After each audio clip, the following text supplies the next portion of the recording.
Welcome to Playwrights Roundtable, a half-hour look at plays produced here locally by some of our brightest writers and directors. Today we have El Nacho Rey, a play written by Nick Civitello and directed by Barbara Sullivan. How are you guys? Wonderful. We are going to watch your play first, and then I'll come back and talk with you a little bit about it. So sit back and relax and enjoy El Nacho Rey.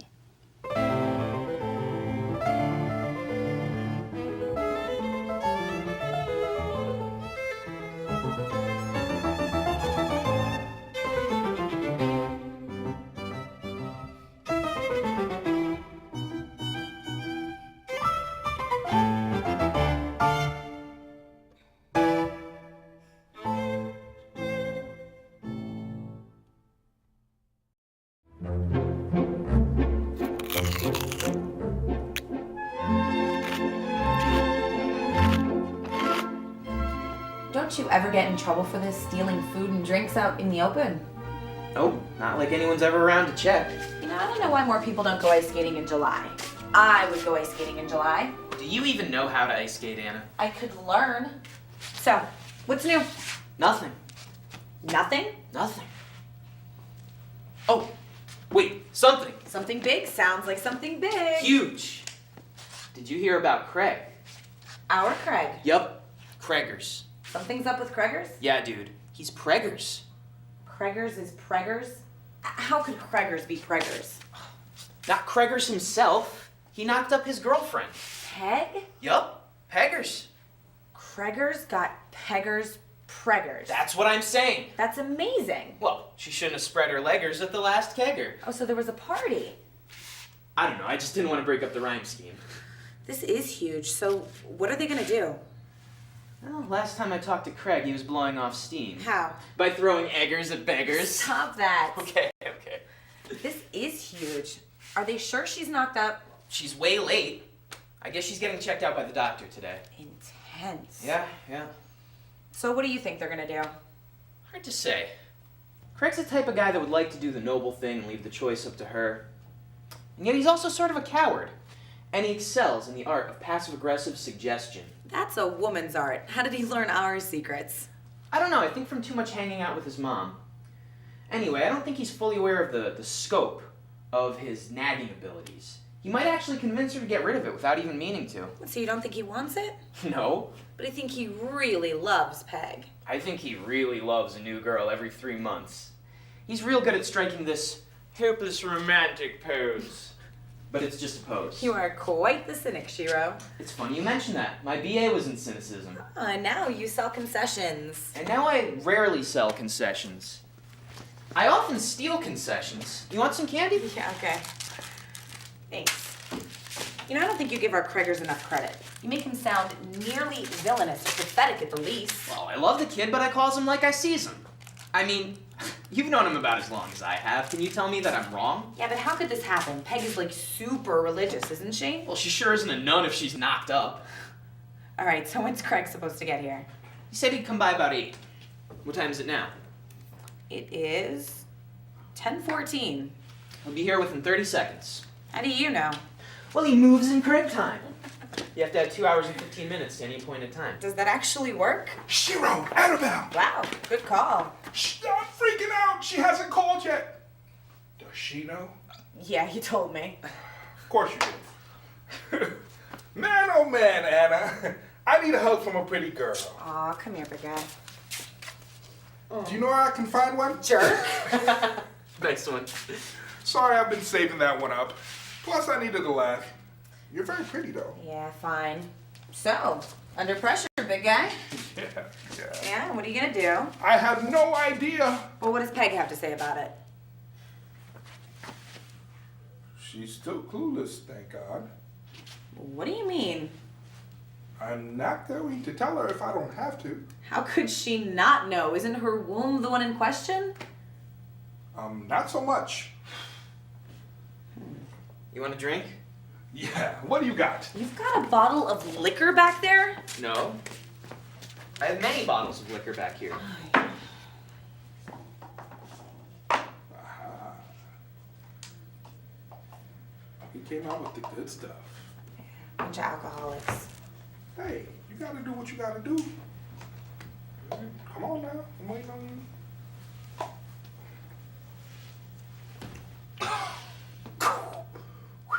What's the matter with you? You said you knocked up Peg.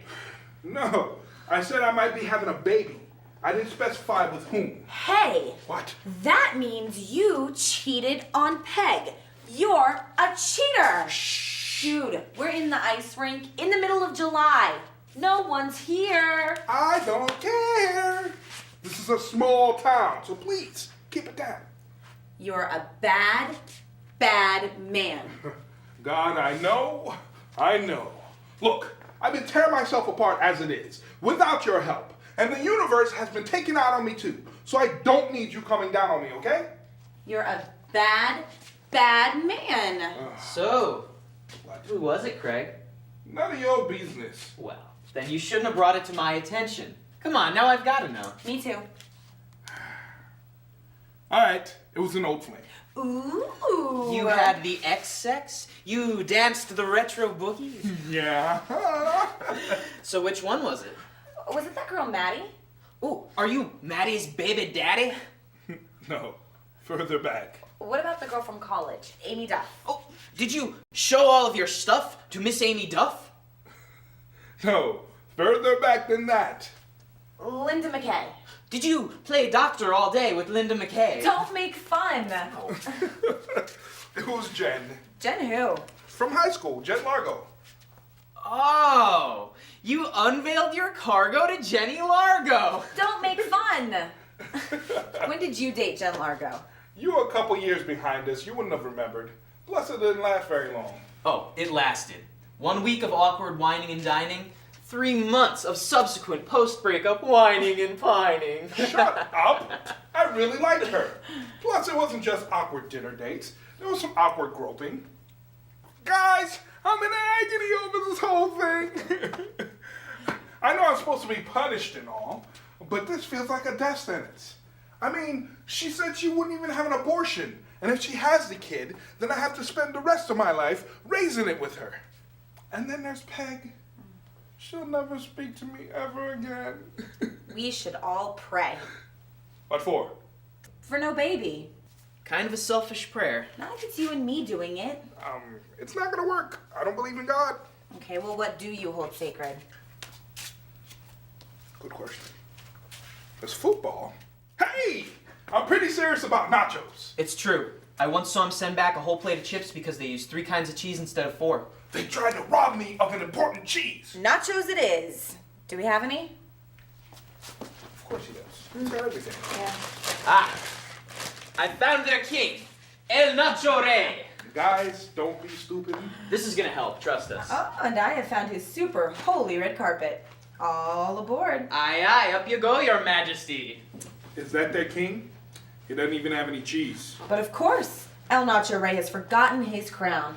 Goodly Shiro, wouldst thou do the honor of crowning thy king? But of course, milady. And there. Excellent. And he needs a throne. Oh, looky here. And a scepter? All right. Wow. There. Now that is a regal nacho, if I do say so myself. Agreed. Good. Now, ask El Nacho Rey for help. What? Are you flipping crazy? Craig, El Nacho Rey went through a lot of trouble just to come here and show up and listen to your problems. The least you can do is address him with a little respect. Look, crazy lady, I'm not asking a snack for help. What's that? Oh, it's Jen. Is this the call? It should be. Oh, great, oh, powerful El Nacho Rey. Please, please, please don't let it come to pass that she's knocked up. It will destroy 3 lives to bring a child into this cruel, cruel world. I don't know. What are you gonna do for El Nacho Rey? What do you mean? He's one of the old gods. He requires sacrifice. No, he requires you to do the right thing. If he does this for you, then you've got to take responsibility for what you've done. Are you serious? Mm-hmm. True story. Oh, please, please, El Nacho Rey. I promise that I'll tell Peg everything, and then I'll try to work things out. Just please don't let her be knocked up. Please don't let me be a baby daddy just yet. Dude, answer your phone. Oh, yeah. Whew. Jen, hi. Oh. I see. Oh. Great. I'll be in touch. Great. Okay. Bye. Well? Not pregnant! Congratulations, you lucky guy, you. Thank goodness. Oh, man, I was losing my breath. Thank goodness. Now, I think you know exactly who you should be thanking. Oh, right. Thanks, Magic Nacho. El Nacho Rey. Right. You guys want to go get that beer? I feel like a beer. Sounds good to me. I'm off in like 10 minutes. Hang on a sec. Isn't there still a little business to attend to? What do you mean? I think you should call her up right now. Who? Peg, you promised you'd tell her. Are you flipping crazy? You made a sacred oath. You begged for help on your hands and knees. Now, you don't want to anger El Nacho Rey because his wrath is terrible. Now, just say you're sorry and make the call.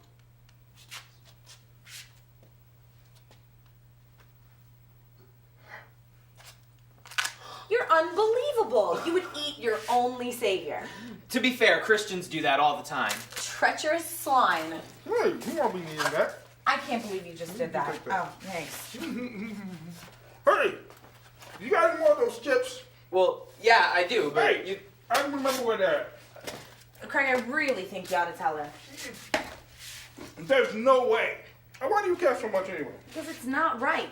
You know, you don't make the call, I might just do it myself. Craig, What? seriously, don't... You don't have the cojones. Oh? And she won't believe you anyway. Well, I guess we'll just have to find out about that one, huh? Okay then. Go ahead and call her. I'll just tell Rex that you've been messing around with Shiro. Hey! First of all, that's completely not true. Yeah, right. Like you spent every waking moment together. Secondly, Rex and I were done a long time ago. Yeah, but he's still a psycho. And he's still all retarded over you. And he'll totally murder Shiro. No offense, bud. Watch your back, Craigers. Fine. Hey, I won't call her. smart move. But you should. But I won't. Glad we got that cleared up. You guys still want to go get that beer? No. Suit yourselves. Oh! Are you okay? Oh! My stomach! It's killing me! Yeah, well, those nachos were really, really old. What? So is the squeeze cheese. Why didn't you tell me? I tried. Oh, man, I gotta use the restroom. Oh, bathroom's the other way. Oh, man, I gotta do number 2. Oh. Sweetest vengeance. El Nacho Rey strikes back from deep within the bowels of his betrayer. It's like poetry or something. You know, I'm still not sure that justice has been served. Maybe if we, kick him where it counts when he's done. No. As evidenced by Craig's sudden stomach sickness, I think it's best to let the universe sort this one out. Eventually, his philandering will catch up with him again, and when it does, we're totally allowed to laugh at him. You're a smart guy, Shiro. Well, I do what I can. Man, I can't believe you thought we hooked up. I know, right? What an idiot. So you want to come over and fool around later? Yeah, totally.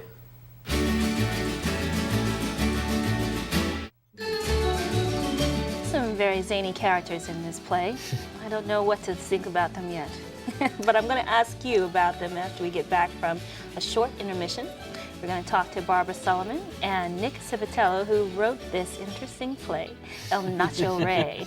So stay tuned, and we'll be right back with Barbara and Nick and El Nacho Rey.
I'm in agony over this whole thing. I know I'm supposed to be punished and all, but this feels like a death sentence. I mean, she said she wouldn't even have an abortion, and if she has the kid, then I have to spend the rest of my life raising it with her. You've just watched a quick clip from El Nacho Rey, a play written by Nick Civitello and directed by Barbara Solomon. Okay, guys, let's talk about this one. Nick, these are three very interesting characters. All three of them have a little bit of their weaknesses, and they come together over one of their friends trying to determine whether or not his girl is pregnant. And it turns out he has a lot of girls, and then turns out they're together at the end. So tell me a little bit about these characters. This is one play out of a few that was written as kind of a love letter to friends of mine, people that I miss, and a lot of elements from different people in my life end up going into these characters. The other thing that I do is kind of take things like a situation from my life that and try to work it out through writing. And this is a play that kind of arose out of a pregnancy scare, and was kind of a fun way to deal with a big scary thing. Well, they always say that sometimes the greatest artwork, whether it's writing or acting or even a show, comes from inspiration. So that's good that you're able to be honest about that and share that experience in a creative way. What's that like? I know you said a little bit, it's like working it out for yourself. It's kind of like therapy in a way. Yeah, I suppose so. But I think overall, in the writing of this particular play, the goal was really just to have fun with it. You unveiled your cargo to And I think we had a lot of fun as a cast working on it too. It went right from the writing process into the actual production. Now, this is your first time with Playwrights Roundtable, right? Correct, yeah. How was that? It was a great experience. I think Barb can attest that we had a lot of fun as a cast, as a small-knit group working together, and then as a larger small-knit group when we actually got into theater downtown. Now, Barbara, I know you've worked with Playwrights Roundtable in many different ways in the past, but this is the first time we've had you on as a director. Yes, yes. And so tell me how you were selected to be a director and what that process was like, and then how El Nacho Rey became the play of choice. Okay. Well, first of all, I was asked by Playwrights Roundtable to produce. And there were going to be 7 short 10-minute plays. Most of them were close to 10 minutes. And we had 6 directors. And we were 1 short. And I loved El Nacho Rey. As soon as I saw it, I thought, this is one I would choose, and that was the one that was left. That hadn't been. Some of the playwrights wanted their own directors, various things. And so I said, let me get back to directing. I hadn't directed for a long time. I had acted in Fringe last year, and I was so excited because I had the most marvelous cast. And there was chemistry between these 3. Everybody. It was almost as if they were real characters. Yes. That you would see on the street anytime. 3 best buddies, 3 pals, and the dialogue was real. And they really brought that out. They really did. I mean, one thing, because this came out of a place of wanting to honor certain friends of mine, we thought it very important to really become friends and have that be able to show up in our relationship on stage, and we became friends off stage too. Now, Barbara, you did some very interesting blocking with this play too, because it allowed each person's dialogue and each person's emotions to really be featured. What was some of the styles that you used? When I block a play, I'm old-fashioned, unfortunately or fortunately. I take a book and I make it into what I call a prompt book, and I actually block it before we even have a first rehearsal. And then I modify it. I felt it was very important for them to move around the stage. We did it almost in the round. We did it at Theater Downtown. It's not a proscenium stage, and so it's a more difficult place to work at. You have to work the corners. And by moving everybody around, nobody was blocked. You saw a performance, I think, you know, your vision was pretty well. And the way to create that is to make it look seamless. Right, Seamless. and sometimes you say, well, what is the motivation for making this person move? Okay? And sometimes you just have to tell the person, because I'm the director and I said you're going to move, you know. But most of the time, they threw in ideas. I had the most marvelous cast. They threw in ideas, I threw in ideas, and look what happened. Well, part of our job as actors too is to, if it needs to happen, if this needs to happen here, then we need to think of a reason why we need to move. Good. So. Did you ever feel a little bit overwhelmed with the fact that you not only wrote this, but you decided to act in it as well for your first attempt with playwrights? No, you know, I wasn't sure how it was going to go at the start because I had never done that before. I'd never been in something that I wrote. I really was trying to stay conscious of the fact that I have to wear two hats on this, and if there was something I felt uncomfortable with as a playwright, I need to be able to speak to Barb about that. But at the same time, she's the director, and as an actor, I need to trust her and try things her way before. Yeah. And V modified one of the lines. Yep. It just came out one day at rehearsal, and we all sat around and said, we like that. Yeah, it ended up working out well that we had the playwright there because if things like that came up, if V or Liz wanted to change something, I could either say, oh no, we're not doing that, or yeah, actually that sounds good, or at least that sounds good for this production. I don't know if I'd rewrite it, but out of V, it was pretty hilarious. Yeah, when he gets down and prays to the nacho. We had a little technical difficulties with keeping the nacho on the top, and that took a lot of rehearsal, actually. There. Oh, great, oh, powerful El Nacho Rey. Please, please, please don't let it come to pass that she's knocked up. It will destroy 3 lives to bring a child into this cruel, cruel world. I don't know. What are you gonna do for El Nacho Rey? What do you mean? He's one of the old gods. He requires sacrifice. No, he requires you to do the right thing. If he does this for you, then you've got to take responsibility for what you've done. Are you serious? The thing I loved about what Nick wrote, if I may say so, is that we all bow down to our own gods, whether it be the God above, or the God of money, or the God of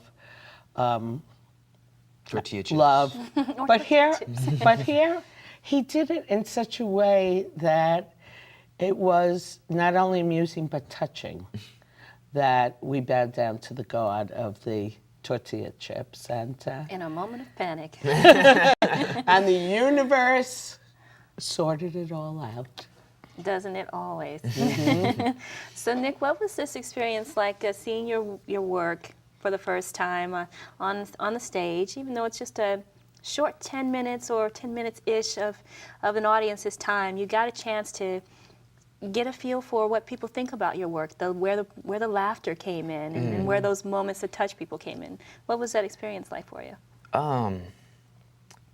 Well, definitely there were some things that when I was writing it and when we were doing it in rehearsal, I thought were really, really funny that didn't get any laughs, and then things that I thought were just whatever that people cracked up at, and I was okay.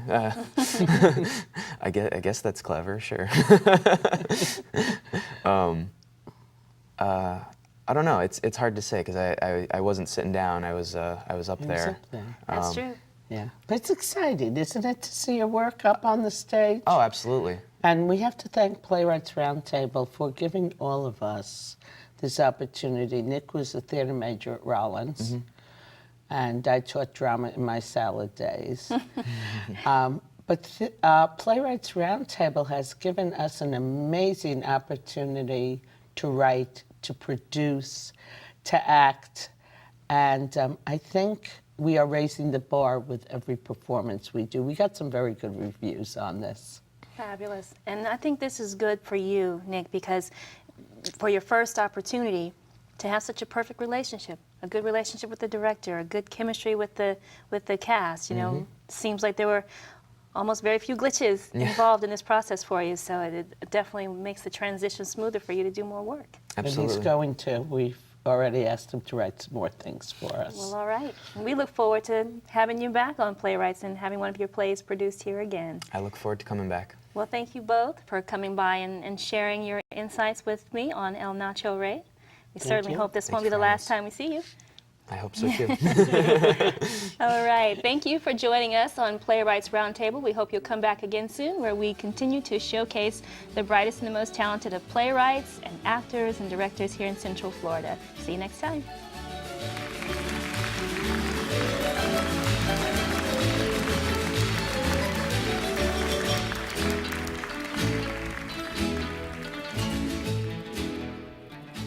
Playwrights Roundtable provides opportunities for authors to have their work read by professional actors. Members of Playwrights Roundtable have seen their works go from cold readings to workshop productions and on to successful full productions.